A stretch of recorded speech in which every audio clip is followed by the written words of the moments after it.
when you look in the city of Chicago, there are 9 children who've died by gun violence, by black on black gun violence, with from June 20th all the way to today. And you're talking about even with the Atlanta child murders, there were 28 kids who died in 2 years. You're talking about a month, and you have 9 black kids, and the Black Lives Matter movement has said nothing. But I don't understand what that has to do with a movement that's for equality for black people. Black people need to hold other black people accountable. If anything is going to change, we ourselves need to look at our own communities and look at each other and say, this thing cannot go down. And this is the thing too, there are a lot of great, great people there who are held hostage by people who literally are running these neighborhoods with violence and then claiming that Black Lives Matter. The Black Lives Matter movement was started because it was talking about police brutality. If you want an all Black Lives Matter movement that talks about gun violence in communities, including, black communities, then start that movement with that name. But that's not what Black Lives Matter is about. Okay, so another Karen's about to go viral. And this time it's for interrupting a family that was minding their own business, fishing in their own neighborhood. And here she comes strolling over there, causing problems. So let's take a look at it. A white therapist in Georgia has been fired from her job after she was filmed asking a black man fishing in the lake near her house whether he lived there. How are you? Good, how are you? Good. You guys residents here? Are we bothering anyone? Don't touch it. Sorry? All right, well, this lake is supposedly for residents only.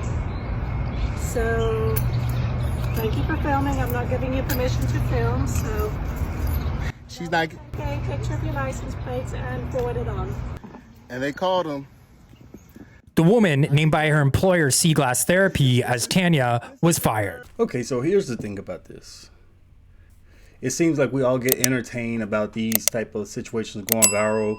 We make fun of the lady, and activists go out and try their best to make sure that she loses her source of income, whatever it is, because this constantly happens. You had the city bike Karen recently. You had the barbecue Becky. I think there was the dog park Karen a couple of years ago, and there are many others. But look at what the guy was doing. As this lady came, he didn't move. In fact, he started laughing. As the police was approaching him, he was smiling because there's no sense of danger. So we say all of this stuff about, oh, this is so terrible, you're so evil. And yes, stereotyping people is terrible because I've been stereotyped. I've been followed in stores. I've seen how people assume because of who I am that I'm some type of criminal or that I might commit some type of violent act against them. I've seen it. But this shows you that there's no sense of danger. These Karens, they talk all this noise, they call the cops, but what comes of it? Nothing usually comes of it. We just shame the woman, get her fired. Some people go to the extreme level, try to dox her, go outside of her house and all of that. But what we ignore is the real danger. And the reality is, Karen ain't the danger. The most dangerous thing to that man who was minding his own business, sitting there fishing in his own neighborhood because she was absolutely wrong, the most dangerous thing to him is another black man. So if you look at the crime stats, FBI crime stats about who commits what crime and against who, look at this here.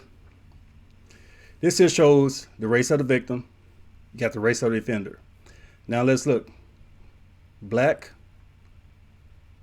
This is 2019. This is the most recent one available. So over 2,500 murders, because this is about murder, over 2,500 murders in that year against black men, against black people, were committed by other black people.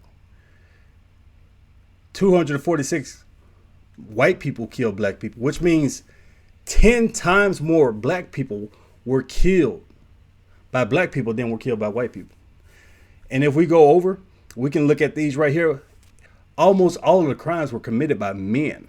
So these numbers, all these numbers here are basically saying that a black man is far more likely to kill a black man than what a white woman. So Karen ain't the danger to this man. That's why he was left. Karen isn't a danger to the everyday black man. The danger to the everyday black man is a black man. And I'm bringing this up because we put all of this energy into getting Karen fired, to doxing her, to shaming her, making memes. What about Pookie and Ray Ray? Where's that energy against Pookie and Ray Ray? Why isn't BLM marching over there? Why aren't you doxing Pookie and Ray Ray? Why aren't you getting them fired? Why aren't you draining away their sources of income? Because Karen isn't going to rob or steal or rape a black man. She might cry and bitch, but it usually doesn't go anywhere. 100 years ago, 200 years ago, yeah. Today, that usually doesn't go anywhere. But what happens today, the most dangerous thing is another black man. Where's that energy?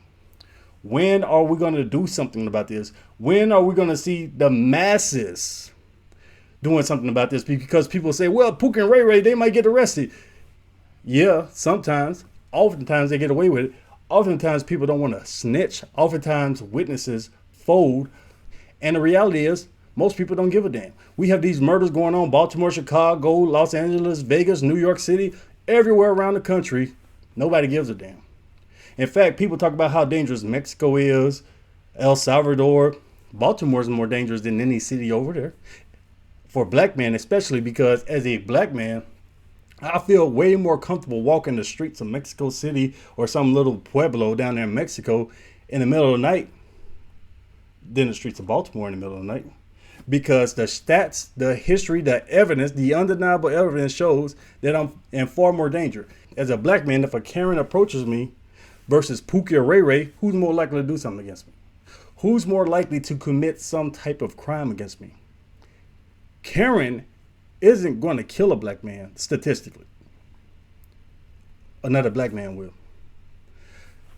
So yeah, I just want to see some of this energy put into actually saving black lives. Because when people go out there and bitch and protest and dox this lady, it kind of exposes how they truly feel. Because if you truly gave a damn about black lives and the well-being of black people, wouldn't you do something about Pookie and Ray Ray? But yeah, let me know what you think. Leave me your thoughts down in the comments below. Thanks for watching.